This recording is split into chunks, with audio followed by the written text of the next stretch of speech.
Selamat datang di Darul Horror Story, tempat kisah-kisah terlarang, pengalaman nyata, dan cerita yang sengaja dikubur, kini dibangkitkan kembali. Cerita-cerita ini bukan sekedar dongeng, beberapa berasal dari pengakuan orang-orang yang masih hidup, dan sebagian lagi dari mereka yang seharusnya sudah mati. Jika kamu mendengar bisikan aneh atau merasakan sesuatu di belakangmu, jangan menoleh, karena bisa jadi mereka juga sedang mendengarkan. Ini adalah Horror Story.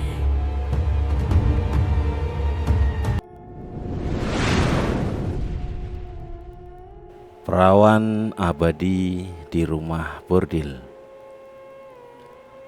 Seorang pelacur bernama Laras yang bekerja di rumah bordil tua di pinggiran kota mulai kehilangan pelanggan karena dianggap sudah kendur dan tua.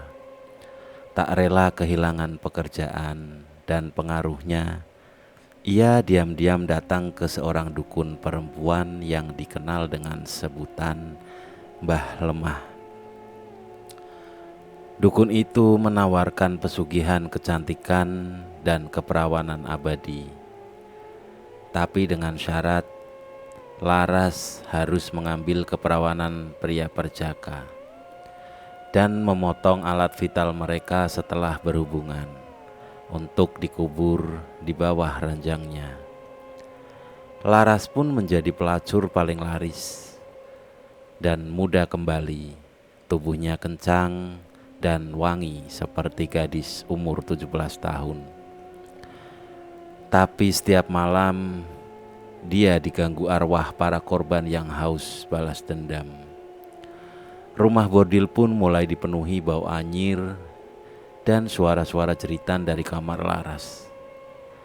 Sampai suatu hari, seorang pemuda misterius datang sebagai pelanggan, dan Laras berniat menjadikannya korban berikutnya, tanpa tahu bahwa pemuda itu bukan manusia. Laras, pelangganmu kabur lagi. Katanya, kamu udah gak serapat dulu, sindir Mira sambil menyesap rokoknya. Laras hanya diam, matanya menatap kaca rias yang mulai buram.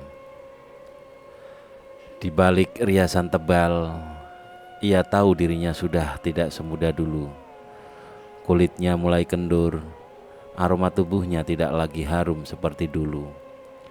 Bahkan pelanggan setianya, Pak Roni, kini lebih memilih anak baru yang masih belasan tahun. Rumah bordil itu sudah berdiri sejak 80-an. Cat temboknya mengelupas, aroma parfum murahan bercampur bau amis di setiap kamar. Tapi selama ini Laras adalah primadona. Lelaki dari luar kota sampai pejabat lokal selalu minta dilayani olehnya. Sampai 2 bulan terakhir, semuanya berubah. Ia mencoba berbagai cara, suntik putih, sabun kewanitaan, jamu-jamuan, tapi tetap saja tubuhnya tak bisa bohong. Usia dan waktu perlahan mencabik pesonanya. Kalau kamu gak bisa jual diri, ngapain masih tinggal di sini? Mending minggat sekalian, cibir Bu Murni, si pemilik bordil, sambil menghitung uang hasil malam itu. Malam itu Laras tak bisa tidur. Ia duduk di ranjang, menangis diam-diam, sampai seorang tukang bersih-bersih tua, Mbok Jum namanya, menyodorkan satu nama dengan suara berbisik. Kalau kamu sungguh-sungguh mau kembali jadi muda, temui Mbah Lemah, tapi bayarannya bukan uang. Laras menatap mata keriput itu dengan cemas. Apa maksudnya, Mbok? Dia bisa bikin kamu cantik, kenceng, dan harum, kayak anak perawan. Tapi syaratnya kamu harus berani. Malam itu juga Laras pergi. Ia berjalan kaki menembus gang-gang becek yang sepi. Mbok Jum bilang rumah Mbah Lemah ada di belakang pasar lama. Rumah reot di bawah pohon waru besar. Tak ada listrik, hanya diterangi lampu teplok. Begitu ia mengetuk, pintunya terbuka sendiri.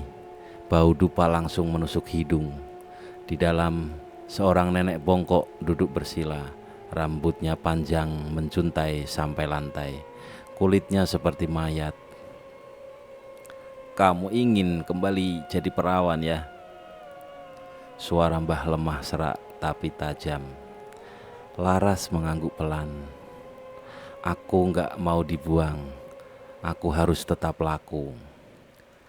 Mbah Lemah menyeringai. Ia lalu membukakan kendi kecil berisi cairan merah pekat dan menggoreskan sedikit di dahi Laras. "Mulai malam ini kamu akan kembali muda. Tapi ada satu syarat. Setiap bulan purnama kamu harus beri aku persembahan keperjakaan seorang pria muda. Kalau gagal, tubuhmu akan membusuk perlahan dari dalam." Laras menelan ludah, tapi bayangan wajahnya yang kembali cantik seperti usia 17 tahun membuatnya berkata, "Aku sanggup." Dan sejak malam itu, Laras bukan lagi wanita biasa. Ia kembali jadi rebutan, kulitnya kencang, harum, dan kemaluannya serapat gadis SMA. Semua pria tergila-gila, tapi tak ada yang tahu mereka yang beruntung tidur dengan Laras tak pernah keluar dari kamarnya hidup-hidup. Malam itu hujan gerimis, suara rintik air memantul di atap seng rumah bordil. Di kamar nomor 5, Laras duduk di depan cermin, menyisir rambutnya pelan. Wajahnya kini tampak segar. Bibirnya merah alami dan kulit tubuhnya kembali mulus seperti gadis 20-an. Ia bahkan tak perlu lagi memakai parfum. Aroma tubuhnya seperti bunga melati yang baru mekar. "Permisi." Suara pemuda dari balik pintu terdengar gugup. Laras membuka pintu dengan senyum yang menggoda. Di hadapannya berdiri seorang pria muda, mungkin belum sampai 20 tahun. Wajahnya polos, mengenakan jaket lusuh dan celana jeans robek. "Namanya siapa, sayang?" tanya Laras sambil membelai pipinya. "Riko, Mbak. Ini pertama kali saya kesini," jawabnya malu-malu. Mata Laras berbinar. Ini yang ia butuhkan, seorang perjaka. Ia menarik Riko masuk, menutup pintu perlahan. Lampu remang menciptakan bayangan samar di dinding. Laras memeluk Riko, membisikkan kata-kata manis dan menggiringnya ke ranjang. Malam itu Riko merasakan surga tanpa tahu bahwa hidupnya sedang dihitung mundur. Tepat pukul 2 dini hari, Riko sudah terlelap. Laras berdiri di samping ranjang dengan mata kosong. Tangannya gemetar saat membuka laci dan mengeluarkan pisau kecil yang sudah ia siapkan. Bayangan wajah Mbah Lemah muncul di benaknya bersama ancaman busuk dari dalam tubuh. "Maafkan aku," bisiknya. Dengan satu gerakan cepat dan dingin, Laras menunaikan syarat pertama perjanjian itu. Riko tak sempat bangun, darah membasahi spray. Tangannya terulur lemah, tubuhnya kejang sebentar, lalu diam untuk selamanya. Laras menggali lubang kecil di bawah ranjang dengan tangan kosong. Ia mengubur potongan tubuh Riko sesuai petunjuk Mbah Lemah sambil merapal mantra yang diajarkan. Lantai kamar kini menyimpan rahasia gelap, dan kutukan pun resmi berjalan. Pagi harinya, rumah bordil heboh. Bu Murni menggedor pintu kamar Laras dengan panik. "Laras, kamu lihat anak muda yang masuk tadi malam?" katanya anak pegawai kecamatan. Orang tuanya mencari. Laras membuka pintu dengan wajah polos. "Dia pulang pagi-pagi, Bu," katanya buru-buru. Bu Murni mendengus. "Kalau sampai ketahuan kita nyelakain anak orang, bisa digerebek ini tempat." Laras hanya mengangguk, tapi dalam hatinya ia tahu tidak akan ada yang menemukan Riko, tidak akan pernah. Malam itu, dari kolong ranjang Laras, semar-samar terdengar bisikan, suara yang lirih, memanggil-manggil dengan nada serak. "Laras." Laras menutup telinganya, tapi suara itu tak kunjung hilang. Sejak malam itu, setiap kali ia sendirian, suara-suara itu terus datang, dan tak lama korban berikutnya pun harus disiapkan. Sudah 3 malam sejak Riko menghilang, tapi suara dari bawah ranjang Laras tak pernah berhenti. Setiap ia mencoba tidur, bisikan itu datang, penuh lirih dan menyayat telinga. "Laras, kamu penipu." Kadang suara itu terdengar marah, kadang seperti merintih kesakitan. Laras menutup kupingnya dengan bantal, tapi tetap saja terdengar. Bahkan ketika ia mandi, suara itu pun seperti menyusup dari sela-sela keran air. Di dapur bordil, Mbok Jum hanya menggeleng saat Laras mengeluh. "Kamu dengar suara itu karena jiwamu belum siap. Dosa pertama selalu yang paling berat, tapi nanti lama-lama terbiasa," katanya sambil mengaduk air rebusan jamu. "Apa ini akan terus begini?" tanya Laras gemetar. Matanya sudah menghitam karena kurang tidur. Mbok Jum menyodorkan segenggam bunga kenanga kering. "Taburkan ini di sekitar ranjang setiap malam. Itu bisa redakan suara. Tapi ingat, kamu harus siapin korban kedua sebelum bulan purnama habis. Kalau tidak, kutukannya mulai menggerogoti tubuhmu." Laras menelan ludah. Pikirannya kacau, tapi tubuhnya tetap menggoda. Para pelanggan datang dan pergi, tapi dia harus pilih yang tepat, seorang berjaga lagi. Tidak mudah di tempat seperti ini. Sampai suatu malam, datang seorang anak kuliahan, namanya Bayu. Polos, pendiam, dan kelihatan kebingungan saat masuk.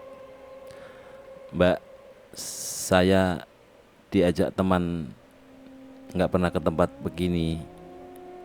Saya cuma penasaran, Mbak." Laras tersenyum manis. "Kamu mau coba yang paling spesial di sini?" Bayu pun mengangguk ragu. Laras langsung membawanya ke kamar, tapi malam itu terasa berbeda. Ketika mereka berdua sudah di atas ranjang dan Bayu mulai pasrah, Laras sempat ragu. Tangan Bayu yang hangat terasa seperti adik sendiri. Suaranya lembut, tak ada nafsu, hanya kepolosan. "Mbak, boleh saya peluk aja malam ini? Saya masih trauma, dulu pernah hampir dipaksa." Hati Laras mencelos. Ia tak menyangka Bayu ternyata belum pernah menyentuh perempuan karena luka masa lalu. Tapi syarat tetap syarat, waktu semakin sempit. Malam itu Laras tak jadi membunuh Bayu. Ia hanya memeluknya sampai pagi. Bayu pun pulang tanpa luka. Tapi malam berikutnya Laras merasakan panas di ketiak. Ketika ia bercermin, Ada luka hitam sebesar koin muncul di bawah kulitnya. Warnanya seperti daging busuk dan mengeluarkan bau tak sedap. "Kamu lalai, Laras." Suara Mbah Lemah muncul di cermin. Matanya merah, rambutnya menjuntai basah. Aku gak tega. Dia anak baik." "Pesugihan tak kenal balas kasihan. 1 bulan, 1 persembahan. Kalau tidak, tubuhmu akan membusuk dari dalam." Laras menjerit, tubuhnya gemetar. Luka busuk itu semakin melebar. Suara-suara dari bawah ranjang makin kencang, dan kini wajah Riko mulai muncul di bayang-bayang cermin. Ia tahu korban kedua harus dipilih malam itu juga. Tubuh Laras makin hari semakin rusak. Luka hitam yang semula hanya di ketiak kini menyebar ke perut dan pangkal pahanya. Baunya amis, menyengat seperti bangkai. Ia harus menyemprotkan parfum setiap 5 menit agar tak dicurigai pelanggan. "Laras, kamu sakit ya? Kok jalanmu kayak pincang?" tanya Mira suatu malam. Ia curiga. Laras hanya tertawa, menutupinya dengan akting ceria. "Lagi datang bulan, Mir." "Biasa." Padahal darah yang mengalir dari tubuhnya bukan darah haid. Itu darah busuk, hitam pekat, kadang menggumpal seperti daging hancur. Tapi anehnya wajah Laras masih secantik remaja. Hanya tubuh bagian dalam yang mulai hancur perlahan. Malam itu ia kembali ke rumah Mbah Lemah dengan tubuh menggigil. "Aku gak sanggup lagi, Mbah." Mbah Lemah menatapnya tajam. "Kalau kamu berhenti, silahkan. Tapi tubuhmu akan jadi bangkai hidup. Dagingmu akan dikuliti perlahan oleh kutukan. Aku akan cari korban malam ini." Ia kembali ke bordil dengan niat bulat. Di ruang tamu sudah duduk seorang pelanggan baru. Lelaki muda, rambut gondrong, tampangnya tengil, namanya Agung. "Kamu Laras ya? Katanya kamu yang paling mantap di sini," katanya sambil tertawa. Laras melirik cepat. Dari cara bicara dan raut mukanya, ia yakin lelaki ini bukan perjaka. Tapi ia tak punya waktu banyak. "Aku bukan buat sembarang orang. Tapi kalau kamu bisa tahan, ayo ikut." Mereka masuk kamar. Laras mulai memainkan perannya. Tapi saat hendak menusukkan pisau kecil ke dada Agung, tiba-tiba tangan Agung menangkap pergelangannya. Kamu mau ngapain, anjing?" Laras panik. Mereka bergumul. Pisau terjatuh ke lantai. Agung menampar Laras, lalu kabur keluar kamar sambil teriak-teriak. "Bu Murni, ini perempuan gila. Dia mau bunuh gue." Seketika rumah bordil geger. Para wanita keluar dari kamar masing-masing. Bu Murni datang dengan wajah merah padam. "Laras, gila kamu, mau bikin kita semua ditangkap ya?" Laras hanya terdiam. Tubuhnya gemetar. Di balik bajunya, luka hitam makin membesar, bahkan mulai bernanah. Ia tak bisa lagi menunggu bulan depan. Malam itu ia tahu satu hal. Kalau ingin selamat, ia harus mengandung darah perjaka di rahimnya. Maka korban berikutnya harus lebih muda. Anak sekolah SMP atau mungkin anak tetangga. Dan dari cermin kamarnya, wajah Riko tersenyum dingin. Matanya menatap nanar seolah menunggu teman di dalam tanah. Hari-hari berlalu seperti siksaan bagi Laras. Luka hitam di tubuhnya makin luas. menebar bau busuk meski disiram parfum mahal. Tapi wajahnya tetap cantik, kulitnya tetap kencang. Ia terlihat seperti gadis belasan tahun, meski di dalam tubuhnya mulai membusuk pelan-pelan. Di rumah bordil, para pelanggan mulai komplain. Laras sekarang aneh, Bu. Matanya kayak orang kerasukan, badannya wangi, tapi kayak bau busuk ketutup. Bu Murni sudah hampir menyerah, tapi pelanggan tetap banyak yang ingin Laras. Cantiknya makin menjadi, aura mudanya seakan menghipnotis siapapun yang melihat. Namun Laras kini jarang keluar kamar. Ia hanya mengintip dari jendela, menunggu waktu yang tepat. Dan akhirnya sasaran itu datang juga.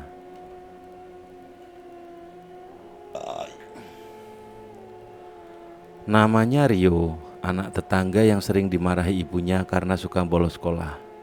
Usianya belum genap 15 tahun, tapi tubuhnya mulai berubah, suara mulai pecah.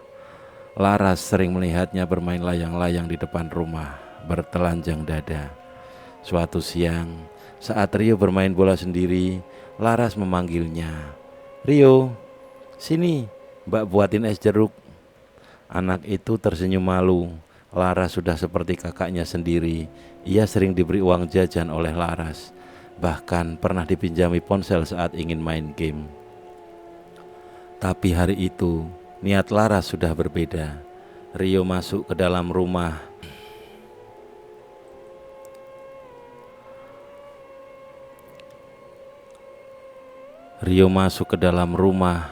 Laras menyuruhnya duduk di kursi panjang, lalu menyodorkan es jeruk dingin. "Kamu gak sekolah?" "Lagi libur, Mbak. Ulangan kemarin," jawab Rio sambil menyeruput. Laras duduk di sampingnya lebih dekat dari biasanya. "Kamu udah punya pacar belum?" Rio menggeleng sambil tersenyum malu. Laras menyentuh lututnya pelan. "Kalau sama Mbak mau." Anak itu tertawa kecil, tapi matanya bingung. Laras menatapnya dalam-dalam, mengusap pipinya, lalu menggenggam tangan kecil itu. Aura di tubuh Laras mengalir deras, pesona pesugihan menghipnotis Rio. Laras mengajak Rio masuk kamar dengan bujuk rayu seperti dongeng. Anak itu menurut saja, seperti terseret dalam mimpi aneh. Dan ketika malam turun, Laras menutup pintu perlahan. Lampu remang dinyalakan. Di atas ranjang, Rio berbaring canggung. Laras memeluknya pelan, membisikkan mantra dalam hati. Tapi kali ini berbeda. Kali ini Laras tidak akan membunuhnya dengan pisau. Malam itu Laras menyelesaikan syarat dengan menyatu secara penuh. Ia menangis saat melakukannya, bukan karena kasihan, tapi karena tubuhnya mulai terasa hidup kembali. Di pagi hari, Rio pulang dengan langkah goyah dan senyum polos. Laras berdiri di depan cermin, menyeka darah yang menetes dari pahanya, tapi tubuhnya tak lagi busuk. Luka hitam mengelupas seperti kerak. Rahimnya kini menyimpan sesuatu, benih kutukan. Dan malam itu, Mbah Lemah muncul di cermin. "Bagus Laras, sekarang kau bukan hanya pelacur, kau calon ibu dari penerus perjanjian ini." Laras tertegun, matanya perlahan berubah menjadi hitam pekat. Korban berikutnya mungkin anak kandungnya sendiri. Setelah malam berdarah bersama Rio, Laras kembali seperti semula. Tubuhnya utuh, wangi dan segar. Kulitnya bersih tanpa noda, seolah tak pernah ada luka hitam yang bernanah. Bahkan ia merasa lebih kuat. Nafasnya panjang, matanya tajam, dan satu hal yang paling mencengangkan, ia hamil. Tapi kehamilan ini aneh, perutnya membuncit hanya dalam seminggu, bukan seperti hamil biasa. Saat ia sentuh kulit perutnya, terasa ada sesuatu yang bergerak cepat, seperti ular menggeliat. "Itu tandanya kutukan mulai tumbuh dalam dirimu," kata Mbah Lemah suatu malam dari cermin kamar mandi.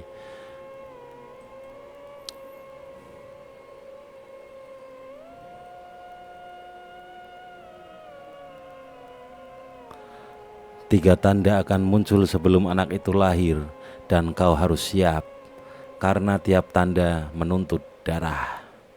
Laras terdiam, peluh membasahi keningnya. Ia belum mengerti, tapi ia tahu waktu akan menjawab semua. Tanda pertama muncul di hari ke-7 kehamilan.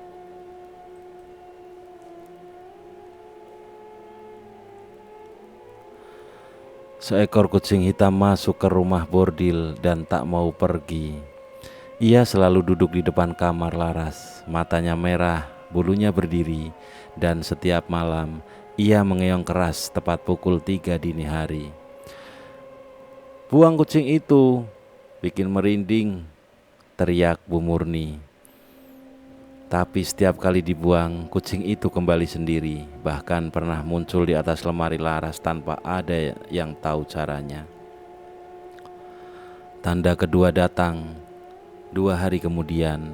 Cermin kamar Laras retak sendiri, tepat di tengah, membentuk garis seperti rahim membelah. Dari dalam retakan itu, terkadang terdengar suara bayi menangis meski tidak ada siapa-siapa. Mira yang sempat masuk ke kamar Laras langsung muntah begitu menatap bayangan di cermin. "Aku lihat muka anak kecil, Mir." Matanya kosong, bibirnya sobek sampai ke pipi.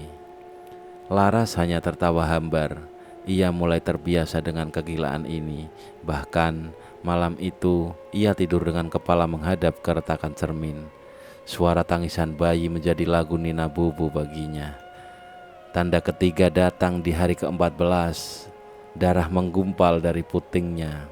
Awalnya Laras mengira itu air susu, tapi saat ditampung di baskom, cairan itu berwarna gelap dan bau amis menyengat. Saat disentuh, teksturnya bukan seperti cairan, tapi daging mentah. Mbah Lemah muncul lagi di cermin, tersenyum puas.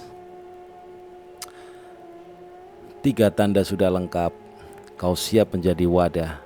Tapi ingat, setiap kali anak ini bergerak, tubuhmu harus diberi persembahan. Kalau tidak, dia akan memakanmu dari dalam." Dan malam itu, saat Laras terbangun karena tendangan dari dalam rahim, ia tahu satu hal, satu nyawa lagi harus dikorbankan. Dan kali ini mungkin bukan lelaki, mungkin temannya sendiri. Malam itu, rumah bordil terasa lebih dingin dari biasanya. Angin menyelinap dari celah-celah dinding kayu, membawa bau amis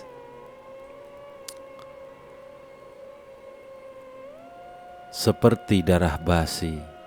Para wanita pekerja merasa tidak nyaman, tapi hanya Laras yang tahu itu pertanda.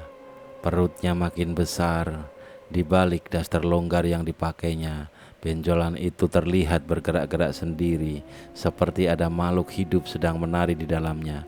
Kadang kerasukan, kadang menggumamkan suara-suara asing dari dalam. "Laras, kamu kenapa sih? Udah seminggu ini kamu aneh banget," tanya Mira, teman sekamarnya yang sudah seperti saudara sendiri. Laras hanya tersenyum, tapi tatapan matanya kosong, seperti boneka rusak. Dalam hatinya, ia tahu Mira harus mati. Bukan karena dendam, bukan karena benci, tapi karena janin di rahimnya lapar. Dan suara itu kembali muncul di kepalanya, menggemuruh seperti guntur. "Berikan darah, atau rahimmu akan terkoyak." Malam itu, Laras mengajak Mira minum di ruang tengah. Mereka duduk berdua, mengobrol tentang masa lalu, tentang cita-cita yang tak kesampaian. Mira tertawa lepas, tidak tahu bahwa malam itu adalah malam terakhirnya. "Mira, kamu percaya nggak kalau hidup ini semua ada harganya?" tanya Laras tiba-tiba. "Tergantung. Kalau soal dosa, semua pasti bayar. Tapi kalau soal cinta, kadang orang nekat kan?" Laras menatapnya lekat-lekat. termasuk kamu. Mira tertawa. Ya iyalah, aku kan pelacur, Ras. Mana ada pelacur yang tidak nekat. Laras mengangguk pelan. Maaf ya. Hah? Maaf apa? Kepala Mira dihantam dengan guci keramik dari rak hiasan. Darah langsung muncrat dari ubun-ubunnya. Mira jatuh dengan mata membelalak. Belum sempat teriak, Laras menggertakkan gigi, menggiring tubuh Mira ke kamar mandi, menyeret dengan tenaga yang entah dari mana datangnya. Di dalam kamar mandi, ia memotong tubuh Mira menjadi bagian kecil. Air bercampur darah mengenang hingga mata kaki. Di bawah cahaya redup, ia mencelupkan tangannya ke baskom, menyuapi perutnya sendiri dengan darah segar itu. Janin dalam rahimnya menggeliat hebat. Laras menjerit kesakitan, tapi ia tahu itu rasa syukur. Keesokan paginya, polisi datang. Ada yang melaporkan suara jeritan tengah malam, tapi tubuh Mira tak ditemukan. Laras berkata, dia kabur semalam, katanya mau ikut pelanggan keluar kota. Bu Murni percaya saja, para wanita lain percaya saja.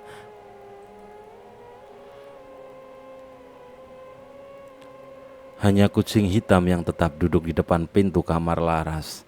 Matanya mengawasi tanpa berkedip. Dan malam itu dari dalam perut Laras terdengar suara tawa kecil, tawa bayi yang belum lahir. Darah segar dari Denny memenuhi dahaga Laras. Dan dengan setiap tetesnya tubuhnya semakin kuat. Janin dalam perutnya terus berkembang, bergerak lebih bebas, seolah ingin keluar lebih cepat. Begitu larut malam, Laras merasa ada yang tidak beres.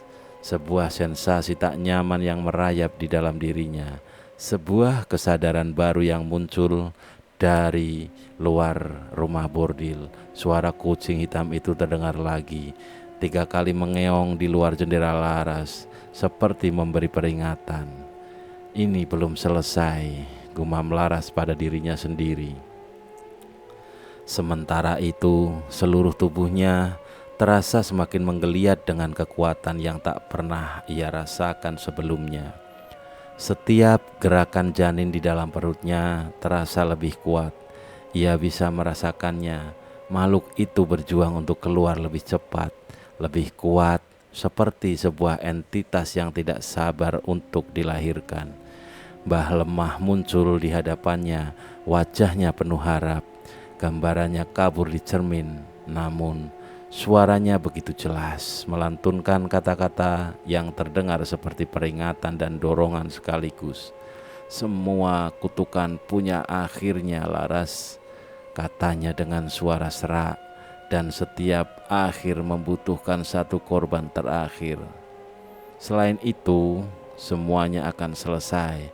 Anak itu akan tumbuh menjadi kekuatan yang lebih besar, dan kau akan menjadi ibunya.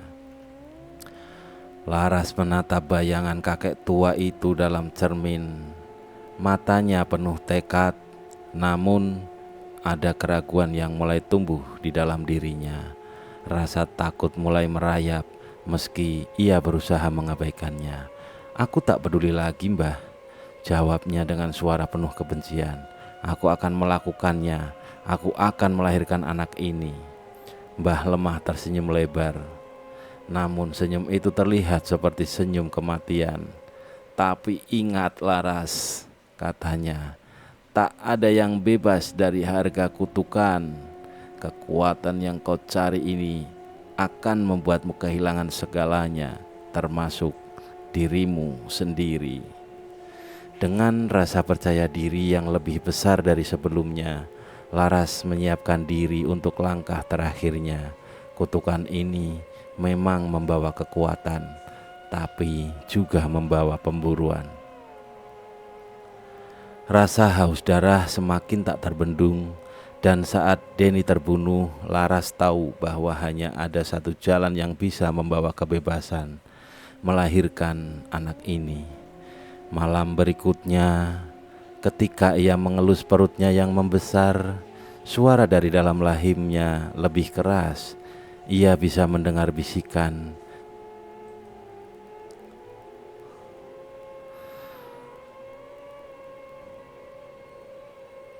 suara yang tak dikenal, yang menuntut lebih banyak pengorbanan. Laras merasa tubuhnya semakin tidak terkendali dan setiap perasaan di dalam dirinya semakin jauh dari kemanusiaan. Ia mulai merasakan cengkeraman kutukan yang semakin kuat.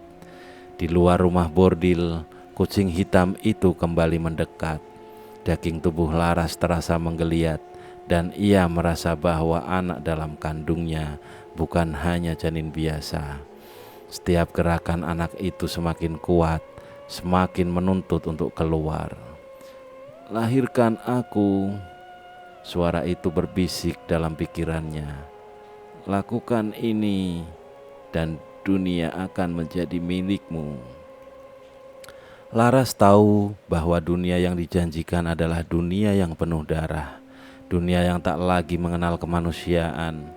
Tapi ia sudah tidak bisa lagi mundur. Rasa lapar akan kekuatan semakin menggila di dalam dirinya.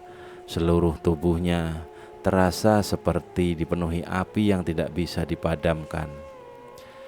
Keesokan harinya, tubuhnya terasa semakin ringan, seakan-akan jiwanya sendiri semakin terlepas dari tubuh manusiawinya. Laras merasa tak lagi menjadi dirinya yang dulu. Ia tidak lagi memiliki hati atau emosi manusia. Yang ada hanya kekuatan-kekuatan yang ia terima dengan harga yang mahal. Namun, kekuatan yang ia rasakan semakin kuat. Ia mulai merasakan bahwa kutukan ini juga mempengaruhi pikirannya. Ada sesuatu yang lebih besar daripada sekedar darah yang dibutuhkan. Sesuatu yang lebih gelap, sesuatu yang bahkan tidak bisa ia bayangkan sebelumnya. Mbah Lemah muncul lagi.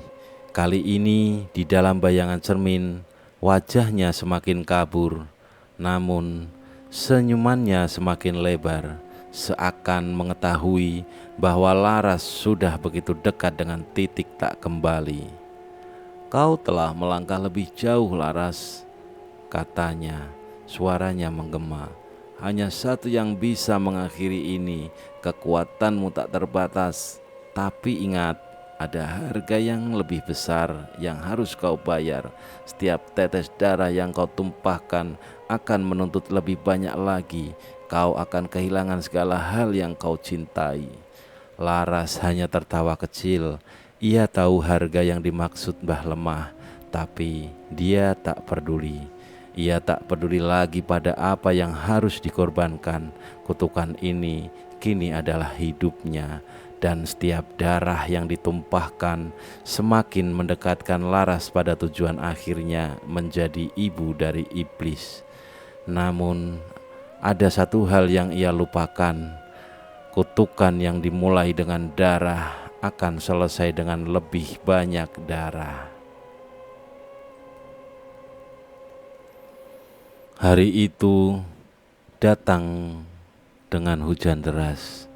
Langit di atas rumah bordil tampak menggelap, seperti menyadari bahwa kutukan yang telah menyelimuti Laras akan mencapai puncaknya.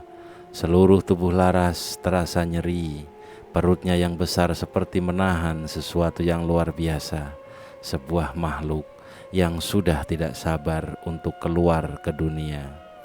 Semakin lama, rasa sakit itu semakin kuat. Ia terjatuh di lantai kamar, terengah-engah, tubuhnya berkeringat. Suara dari dalam perutnya semakin keras, seolah anak itu sudah tidak bisa menunggu lebih lama lagi.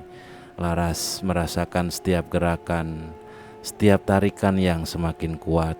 Janin itu bukan lagi sekedar bayi biasa. Ia bisa mendengar suara aneh yang keluar dari perutnya.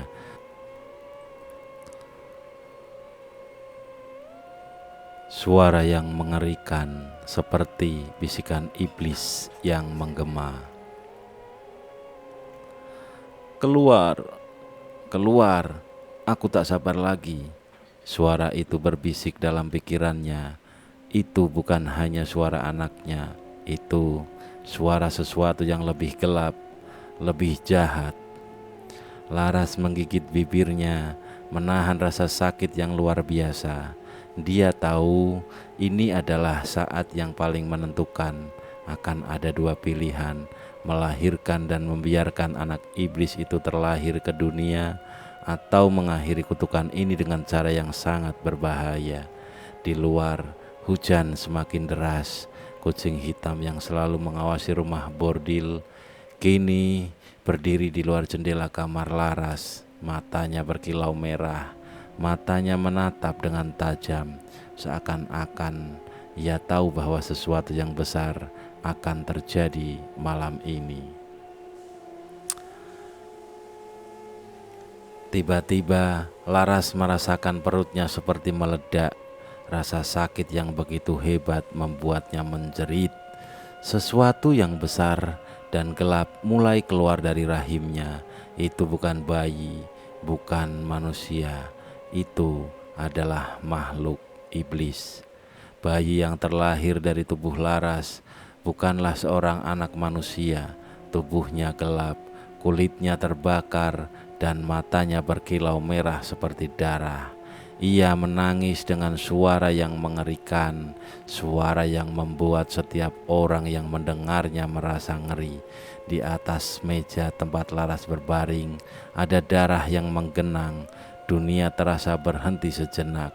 Hanya ada tangisan bayi iblis yang mengisi ruangan. Laras terengah-engah, mengangkat tangan dengan tubuh yang lemah. Ia menatap anak itu, makhluk yang ia ciptakan dengan darah kutukan. Rasa puas bercampur dengan ketakutan di dalam dirinya. Ini adalah hasil dari segala pengorbanannya. Tapi ada satu hal yang tak bisa ia ingatkan. Setiap kutukan punya penguasa, dan penguasa itu datang untuk menuntut balas. Makhluk itu mulai merangkak mendekat ke Laras. Ia mengelurkan tangan kecil yang berbentuk cakar, menatap ibunya dengan mata merah menyala. Laras merasa sesuatu yang aneh, sebuah perasaan kuat yang datang dari dalam dirinya, seperti ada sesuatu yang tak terkendali dalam dirinya, sebuah dorongan untuk membunuh, untuk menghancurkan. Namun ia tidak tahu anak itu bukan hanya bagian dari kutukannya.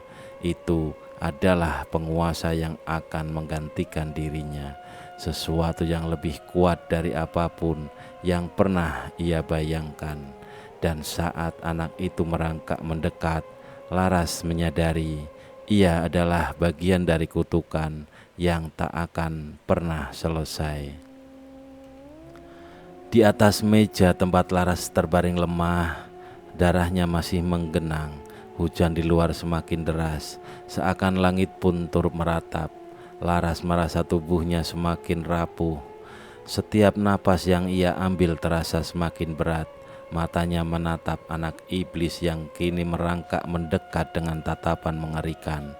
Rasanya dunia seakan berputar, dan dalam kebingungannya ia hanya menatap makhluk itu dengan campuran perasaan takut dan kebencian.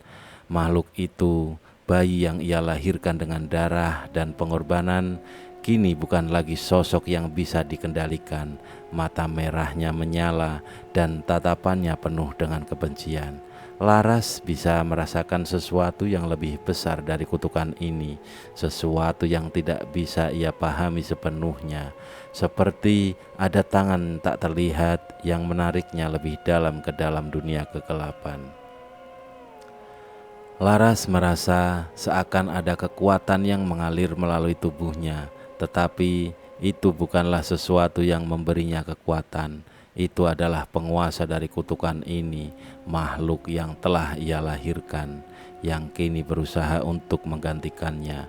Laras tahu ini adalah titik akhir dari semua yang telah ia lakukan. Ia mencoba untuk bergerak, namun tubuhnya begitu lemah. Suara tangisnya bayi iblis itu semakin keras. semakin menghentak-hentak dan Laras merasa seluruh tubuhnya semakin sulit untuk dikendalikan. Setiap tetes darah yang ia habiskan, setiap pengorbanan yang ia lakukan, akhirnya mengarah pada saat ini. Tiba-tiba suara dari luar terdengar begitu jelas, suara langkah kaki yang mendekat. Laras menoleh dengan sisa-sisa kekuatannya, dan di pintu muncul sosok yang sangat ia kenal, Mbah Lemah, sang dukun tua. Wajahnya penuh dengan senyuman, tapi senyum itu tidak tampak seperti senyuman kebahagiaan.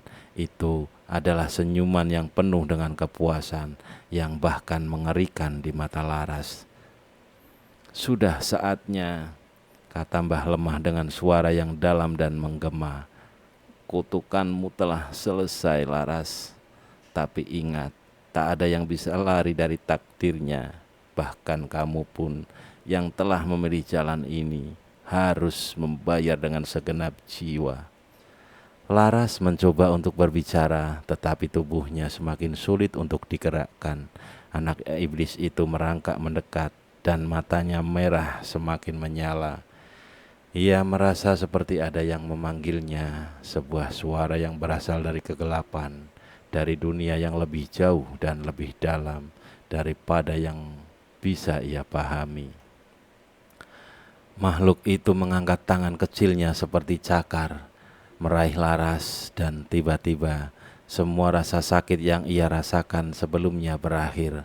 Laras merasa tubuhnya seperti terangkat ke udara, seolah-olah ia sedang terhisap ke dalam kekosongan.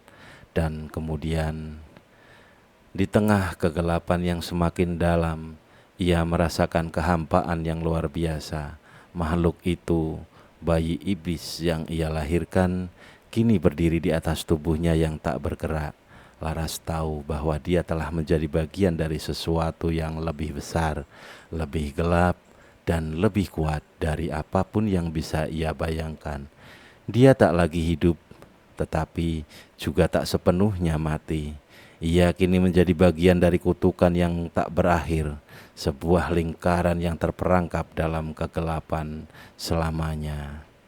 Di luar, hujan semakin deras, namun di dalam rumah bordil itu segala sesuatu menjadi sunyi.